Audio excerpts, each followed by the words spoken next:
ए पुरी, अरे तुला अंगण झाडायला सांगितलं, तू रस्ता कशाला झाडती? आपली जबाबदारी आहे का ती?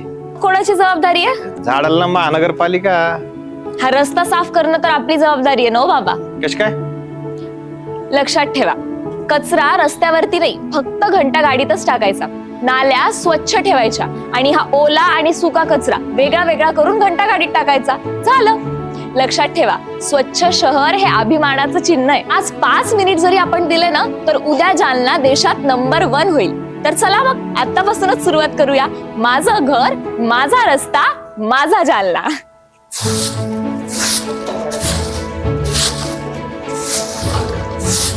5 मिनिटांची सवय लावा, कचऱ्याला दूर ठेवा, स्वच्छ जालना घडवूया, अभिमानाने पुढे जाऊया.